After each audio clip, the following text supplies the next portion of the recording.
Hello friends, good morning. इसके पहले हमारी जो क्लास थी उस क्लास में हमने पढ़ा था हार्ट के बारे में, और हार्ट के बारे में मैंने आपको बेसिक नॉलेज या बेसिक जानकारी आपको दी थी। हार्ट जो कि हमारे फेफड़ों के मध्य थोरैसिक कैविटी वक्षीय गुहा में एक मीडियस्टेनम भाग होता है जहां स्थित होता है। ये मैंने इसके पहले की क्लास में आपको पढ़ाया था। आज मैं आपको हार्ट की स्ट्रक्चर के बारे में बताऊंगा। यहां से किस भाग में कौन से पार्ट जुड़े होते हैं इसके बारे में मैं आपको बताऊंगा, क्योंकि क्वेश्चंस जब आते हैं तो कभी कभी कुछ हिस्सों के प्रश्न हमसे पूछ लेता है, जैसे सुपीरियर वेना कावा क्या करती है और ये कहाँ स्थित होती है। कभी ऑट्रिकुलो वेंट्रिकुलर नोड कहाँ होता है, ऐसे नोड कहाँ होता है, तो हमें स्ट्रक्चर थोड़ा ध्यान रहेगी तो हम इन क्वेश्चनों को कर पाएंगे। और वैसे भी हार्ट के बारे में हमें जानकारी होना जरूरी है। आज मैं आपको इसी की स्ट्रक्चर के अकॉर्डिंग बताऊंगा, फिर हम इसकी क्रियाविधि पर चलेंगे कि किस तरह से वर्किंग करता है। तो समझिए दोस्तों, आज हम बात करने वाले हैं हार्ट के सेकंड पार्ट पर और इसके स्ट्रक्चर पर। मैं आपको हार्ट का सेकंड पार्ट आपको समझाता हूँ। सेकंड, अब तक की कहानी में हम आगे को बढ़ते हैं और मैं आपको कुछ स्ट्रक्चर इस तरह से बना देता हूँ। यहाँ पर ये इस तरह से मैंने एक पार्ट बना दिया, देख सकते हो आपके मैं किस तरह से इसको बना रहा हूँ आपके सामने। एक पार्ट मैंने इसको इस तरह से जनरेट कर दिया, ये जनरेट कर दिया। यहाँ पर इस पॉइंट पर मैंने इस तरह से इसको मिला दिया। मैं इसके बारे में बताऊंगा कि कौन सा भाग किस तरह से है। पहले मैंने इस तरह से यू आकार के एक नली के रूप में इसे बनाया। मैंने इसको ये इस तरह से दे दिया यहाँ पर ये, और यहाँ पर मैंने कपाट बना दिए। इस तरह से मैंने यहाँ पर कपाट ये बना दिए। इसको मैंने ये आपके इस तरह से इसको कपाट के बारे में दे दिया। यहाँ मैंने इस तरह से एक स्ट्रक्चर आपको बना के दे दी है बना। यहाँ पर भी मैंने इस तरह से ये कपाट बना दिए हैं, और ये वाला थोड़ा सा भाग मैंने इस तरह से कर दिया है। इसको मैंने इस तरह से मिला दिया है, और ये पार्ट मैंने इस तरह से मिला दिया। अब आपको पता होना चाहिए कि ये जो मैंने पार्ट बनाए हैं इसमें कौन कौन से किस तरह के भाग हैं। तो चलते हैं एक पॉइंट व्यूज पर। ये जो भाग है, ये जो नली आ रही है, इस नली को क्या कहेंगे, इस नली को क्या कहेंगे। तो ये जो नली है, ये जो मैंने इस तरह से इसको बना दिया है आपके सामने, ताकि मैं बता पाऊं कि ये क्या बने हुए हैं, क्या है ये आपके सामने मैंने स्ट्रक्चर इसको इस तरह से बना दिया है। अब हम इनके नाम जानते हैं। चलिए अब बात करते हैं ये जो हिस्सा है ये क्या है। इसको हम बोलते हैं पल्मोनरी शिरा। इसको हम पल्मोनरी शिरा कहते हैं। पल्मोनरी वेंस इसे हम बोलते हैं। ये वेंस, पल्मोनरी वेंस हम इसे कहते हैं।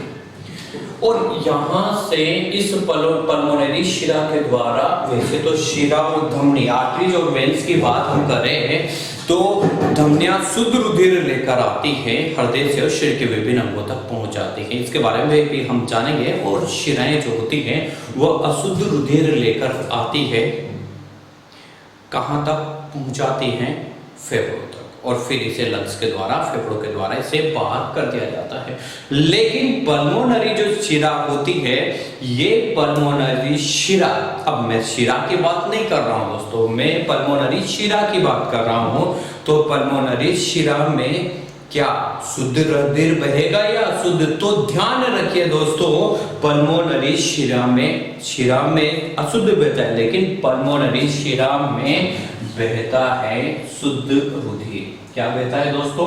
पल्मोनरी शिरा में शुद्ध रुधिर बहता है और ये शुद्ध रुधिर पहुंचता है हमारे शरीर में फेफड़ों के द्वारा या लंग्स के द्वारा। ये लंग्स मैंने आपके सामने ये बना दिया है, फेफड़ों या लंग्स के द्वारा पल्मोनरी से शुद्ध रुधिर इस भाग में पहुंचता है। लेकिन अब आपको पता होना चाहिए भाग कौन सा है दोस्तों।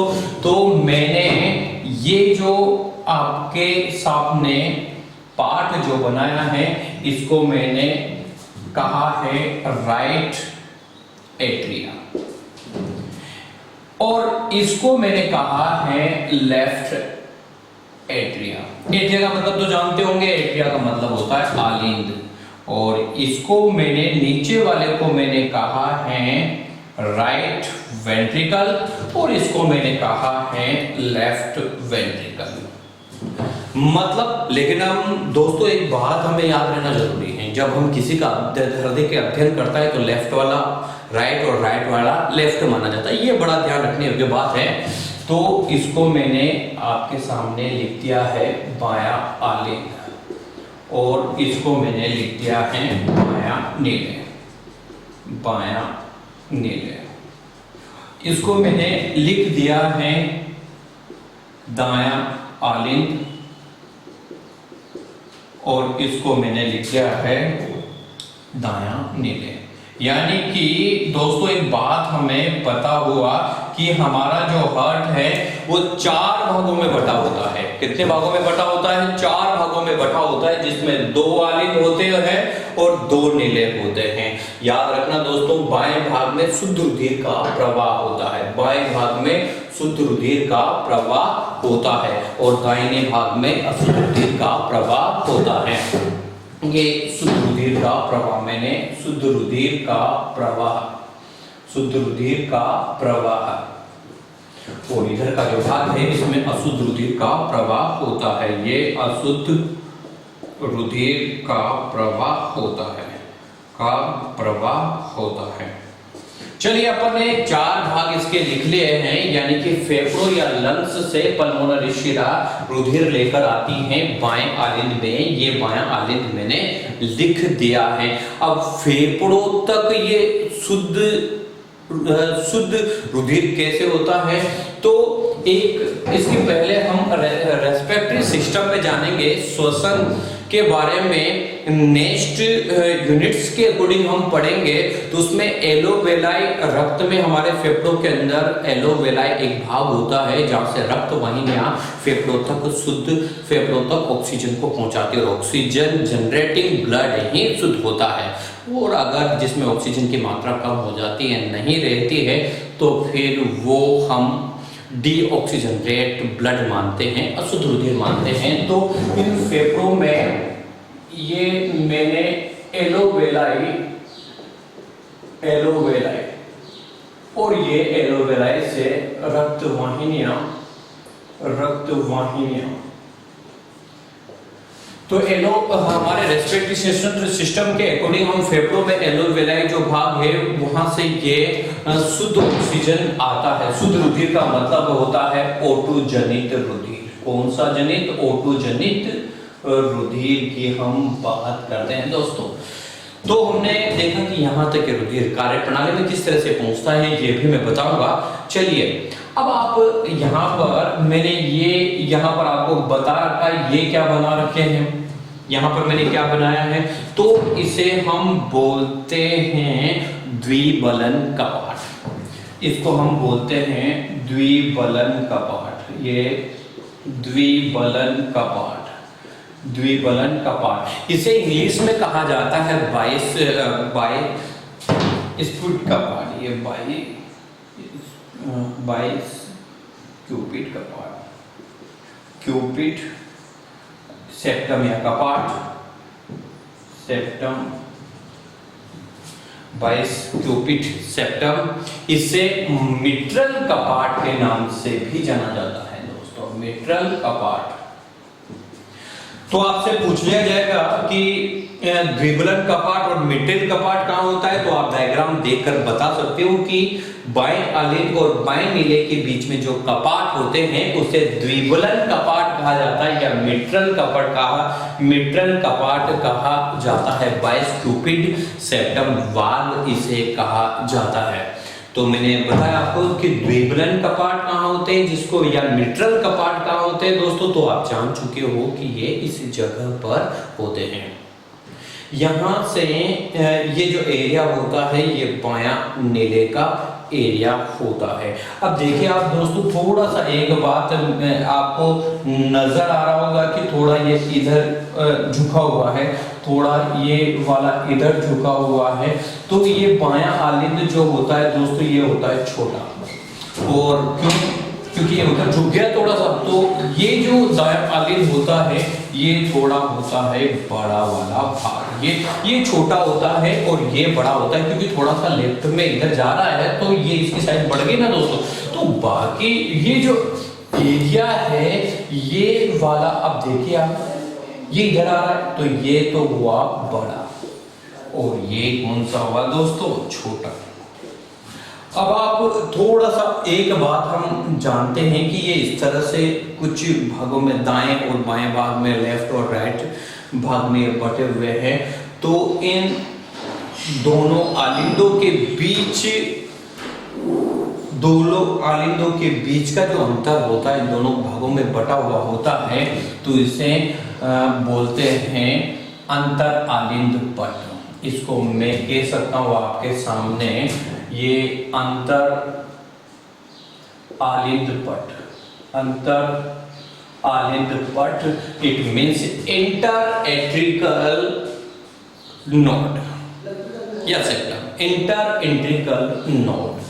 ऐसे ही मैंने ये इस तरह से ये एक भाग आपको लिखा है और ये इस तरह से ये बटा हुआ है, तो इसको हम जैसे ही आलिंद के बीच में हमने इंटरनल एट्रियल नोड बनाया या सेप्टम बनाया, वैसे ही दोनों नीलों के बीच का जो अंतर है इसको हम बोलते हैं अंतर्नीले पट, इंटरवेंट्रिकल पट। ये हम इसको अंतर्नीले पट बोलते हैं दोस्तों, इसको हम अंतर्नीले पट बोलते हैं, इंटरवेंट्रिकल सेप्टम बोल सकते हैं या नोड बोल सकते हैं। मैंने पहले तो बोल दिया है कि नीले को हम वेंट्रिकल कहते हैं और आलिंद को हम एट्रिकल या एट्रियल बोलते हैं। तो ये मैंने आपको बताया कि ऐसे ही ये जो आलिंद और नीले के जो भागों को डिफरेंस करते हैं तो ये आलिंद नीले पट कहलाते हैं। ये अंतर आलिंद नीले पट कहलाते हैं, अंतर आलिंद नीले पट कहलाते हैं। तो दो आलिंदों के बीच का जो डिफरेंस है, दोनों का जो बीच में जो भाग है वो अंतर आलिंद पट, और ऐसे दोनों नीलों के बीच में जो मध्य वाला भाग है अंतर नीले पट, और इस तरह से आलिंद और नीले के बीच में अंतर आलिंद नीले पट कहलाता है।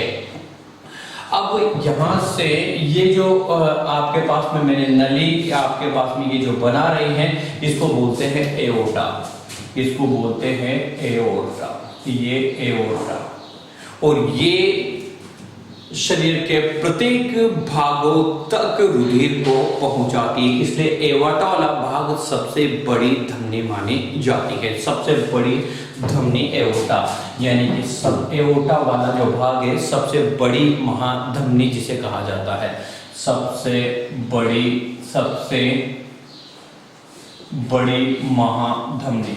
आगे आपको दिखेगा नहीं, मैं यहाँ लिख देता हूँ, सबसे बड़ी महाधमनी, सबसे बड़ी महाधमनी। ये शरीर के प्रत्येक भागों तक रुधिर पहुंचाती है, इसलिए आपसे पूछ लिया जाए कि सबसे बड़ी महाधमनी कौन सी है, तो एओर्टा, और ये कहां तक रुधिर पहुंचाती है, शरीर के प्रत्येक भागों तक रुधिर पहुंचाती है। ये दोनों जहां पर ये जो मिलते हैं, ये देखो क्रॉस कर रहे हैं, आपको पता है कि दोनों एक दूसरे को क्रॉस करते हैं, तो ये क्रॉस वाला भाग लिगामेंट्स ओट्रियोसम कहलाता है।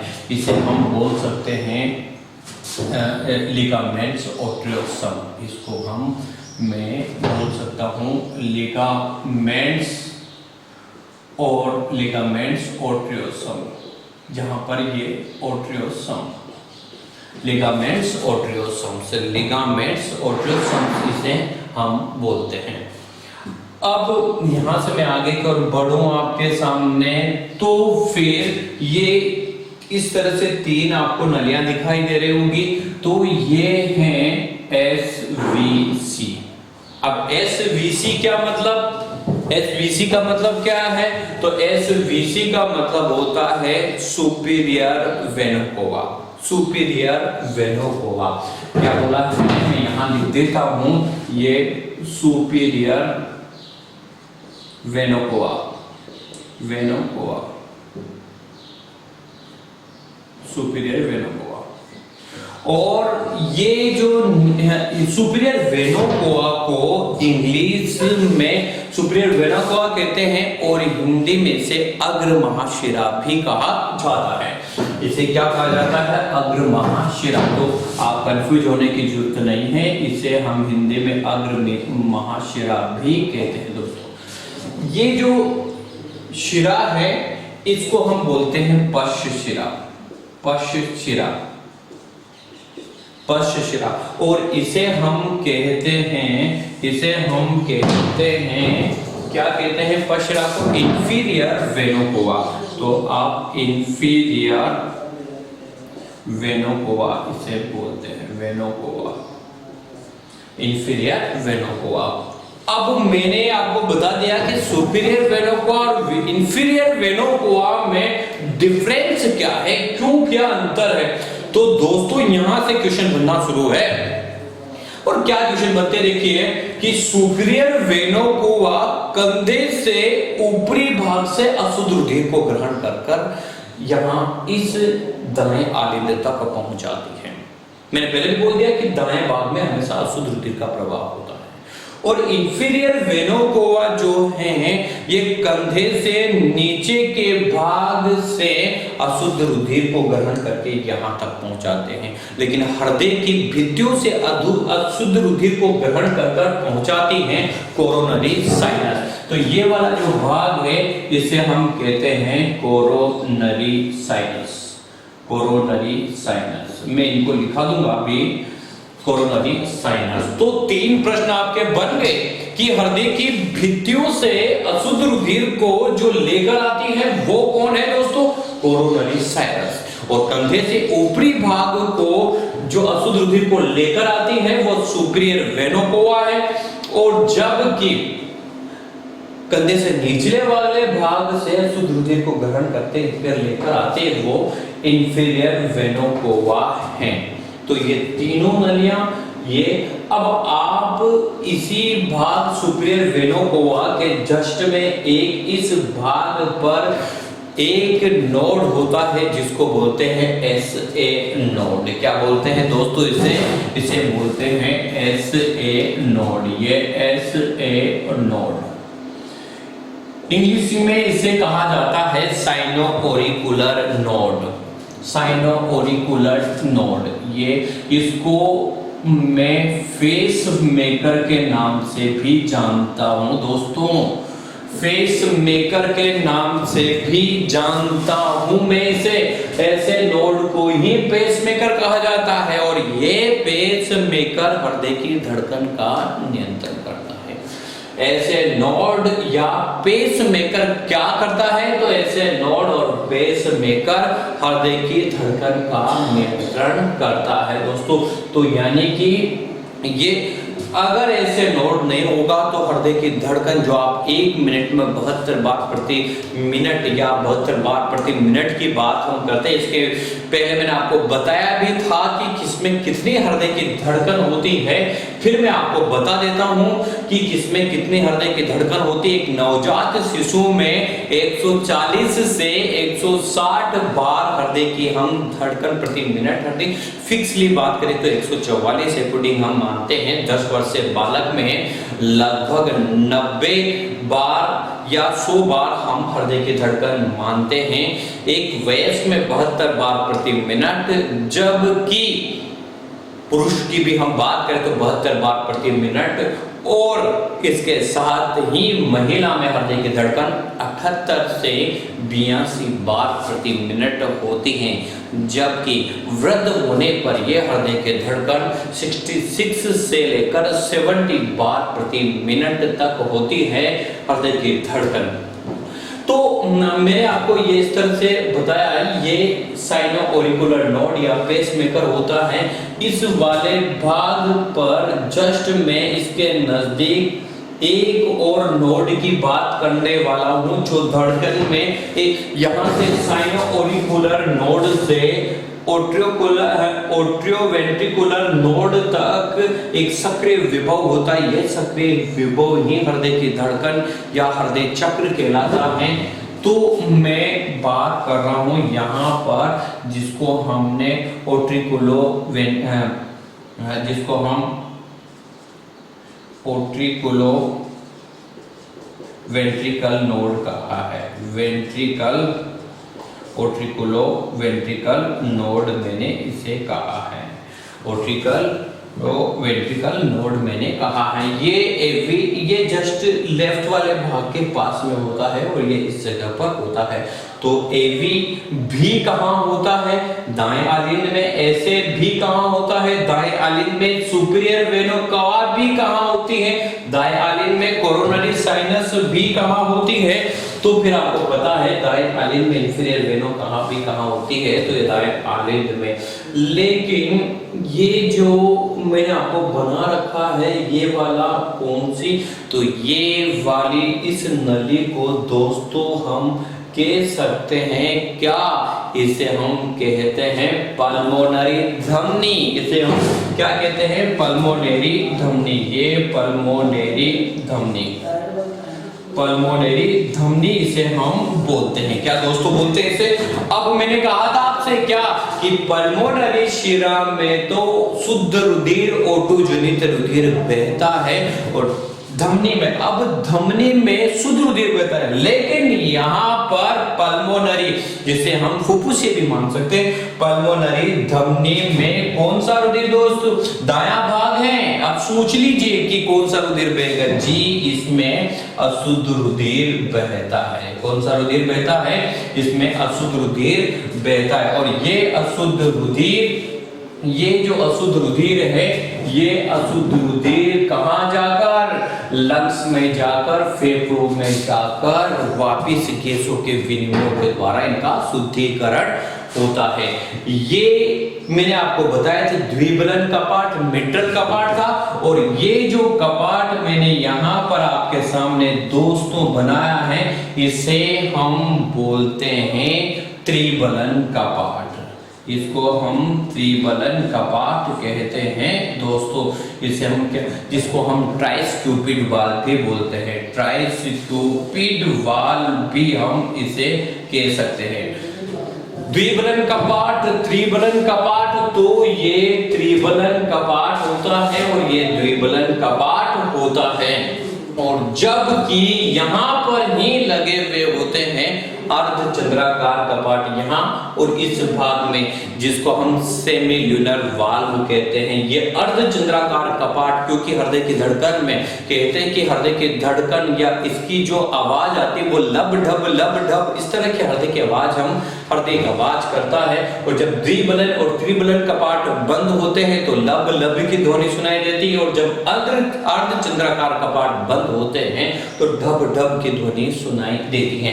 तो मैं आपको बता दूं, ये जो यहाँ पर इस तरह के जो भाग होते हैं दोस्तों, इसको हम बोलते हैं, ये जो मैंने इस तरह से आपको बना दिया है, ये अर्धचंद्राकार कपाट। अर्धचंद्राकार कपाट इसको मैंने लिख दिया है SLV, बोल दिया इंग्लिश में। सेमील्यूनर कपाट इसे हम बोलते हैं, सेमील्यूनर कपाट इसको हम कहते हैं, सेमील्यूनर कपाट। तो ये अर्धचंद्राकार कपाट होते हैं दोस्तों। इसी संरचना में मैं आपको थोड़ा सा और बताऊं तो यहाँ पर इस तरह से, अब मैं आप ये सोच रहे होंगे ये बिंदु जैसी संरचना क्या है दोस्तों, इसे हम क्या बोलते हैं? तो इसे हम कहते हैं भ्रूण अवस्था में इसे फोसा फोरमेन ओवल कहते हैं, और बाद में जब शिशु बड़ा होता है तो ये निष्क्रिय अवस्था में आ जाता है और इसे फोसा ओविलियस हम बोलते हैं, निष्क्रिय अवस्था। तो ये एक छिद्र होता है, ये एक छिद्र होता है। मैं यहाँ लिख देता हूँ दोस्तों, जगह मैं आपको पूरी बात बता पाऊँ इसलिए मैं हर एक वीडियो में आपको कंसेप्टली मैं एक बात आपसे कहना चाहता हूँ कि इन वीडियो को आप सब जगह शेयर कीजिए, जानिए। हमारे पास टाइम है, हम एक एक टॉपिक को क्लियरली देख पाएंगे, जान पाएंगे उसके बारे में, तो हमारी जो कहीं ना कहीं इंटरनली मेमोरीज है वो बढ़ती जाएगी दोस्तों। इसलिए टाइम का यूजेबल कीजिए और इसे आप लाइक और सब्सक्राइब और बेल आइकन पर बटन जरूर दबाएं ताकि हम ये वीडियो आपके पास में ज़्यादा से ज़्यादा ले पाएं, ये क्लास हम आपसे ज़्यादा से ज़्यादा दे पाएं, क्योंकि इस माहौल में भी हम आपसे जुड़ा रहना चाहते हैं और आप भी हमसे जुड़े रहिए, क्योंकि हम चाहते हैं कि आपकी ये स्टडी जो बीच में गैप हुई है वो बाधित ना हो दोस्तों। इसलिए ध्यान रखिए कि ज़्यादा सा जब हम देखते हैं तो लगते हैं कि यार आप कुछ इन वीडियो को ज़्यादा शेयरिंग कर नहीं रहे हो, और कुछ ये जो वीडियो आप देखते हैं तो देखिए साहब।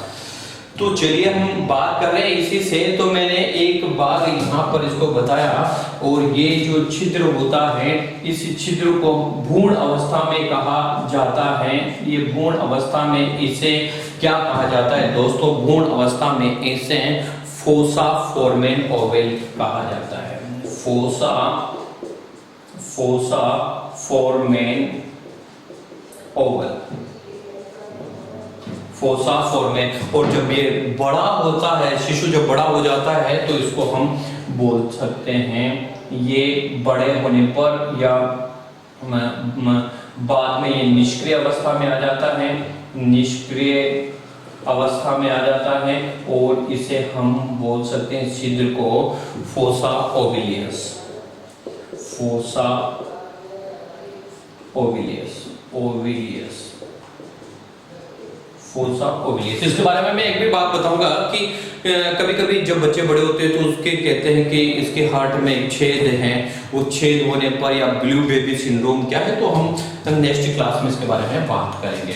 और यहाँ पर मैं बात कर लूँ तो ये इस तरह से एक मैंने ये होते हैं हिंज बंडल दोस्तों, ये हिंज बंडल होते हैं, और ये हिंज बंडल में जो हिंज पेशी समूह होते हैं फाइबर्स पुरकिंजे के द्वारा मांसपेशियों में जुड़े हुए होते हैं दोस्तों।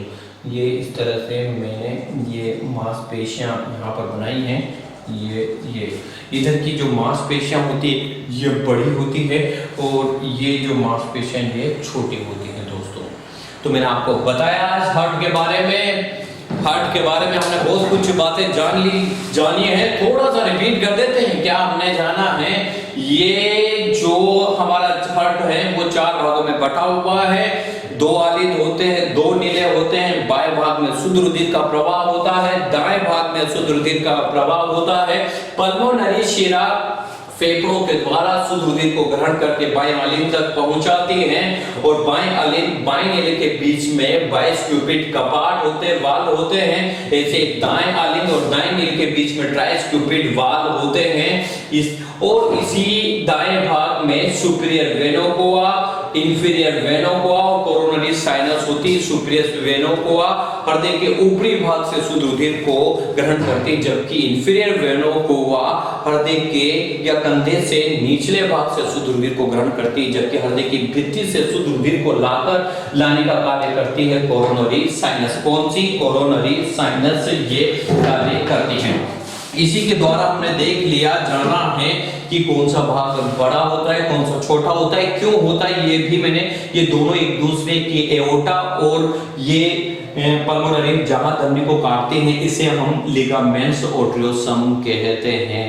और दोनों आलिंदों के बीच का जो अंतराल है वो इंटर एट्रियल वाल बोलते हैं। ऐसे दोनों नीलों के बीच में इंटरनल वेंट्रिकल नोड हम इसे बोलते हैं। और ऐसे ही आलिंद और नीले के बीच में कपाट होते हैं दोस्तों। तो ये हमने जाना है हार्ट की स्ट्रक्चर कि किस तरह से है। नेक्स्ट क्लास में हम हार्ट की क्रियाविधि के बारे में कि कैसे ये प्रोसेसिंग करता है, किस तरह से क्रियाएं करती हैं। तो क्वेश्चन कैसे पूछे जाएंगे कि सुपीरियर वेनो कोआ, इंफीरियर वेनो कोआ, त्रिबलन कपाट कहाँ होते हैं, द्विबलन कपाट कहाँ होते हैं, पल्मोनरी शिरा का क्या कार्य है, सबसे बड़ी धमनी का नाम बताइए।